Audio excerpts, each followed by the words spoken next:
Այս տարին անցել է, այս տարվա համենայն դեպս առաջին կեսը անցել է հանդիմության միջև պայքարի շրջանակներում, այսինքն Հայաստան դաշինքը եւ Հանրապետական կուսակցությունը առաջին 6 ամիսը իրար դեմ էին պայքարում եւ դա երկուսի վարկանիշները նվազեցրեց։ Բայց ինչ ձեռքբերում կա առհասարակ հանդիմության դաշտում։ Դա այն է, որ երկու նոր սուբյեկտ կա, հա? Երկու նոր սուբյեկտ, մեկը դա Սամվել Կարապետյանի գլխավորած մեր ձևով շարժումն է, որը էականորեն փոխել է իշխանության համար իրավիճակը, որովհետև հնարավոր չի իմացել, որ դա նախկիների ու ներկաների միջև պայքար է։ Չնայած որ ժողովրդի մեջ արդեն այս նախկիների թեման այլևս այդքան լավ չի աշխատում, բայց ամեն դեպքում հակակրանքը շարունակվում է եւ այսպիսով այս նոր սուբյեկտի ի հայտ գալը իրավիճակը էականորեն փոխում է։ Եվ երկրորդ սուբյեկտը ես կասեի, որ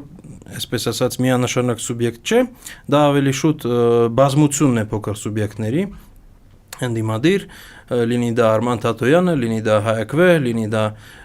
էլի մի քանի փոքր ուրիշ կուսակցություն, որոնք եւս ընդդիմադիր կեցվածք ունեն եւ հավանաբար կմիանան կամ ինչ որ չափով կհամագործակցեն եւ եթե միավորվեն կարող են օրինակ խորհրդարան անցնել։ Այստեղ իհարկե արդեն հագին իրենց աշխատանքից էլ կախված եւ հետագա ընթացքից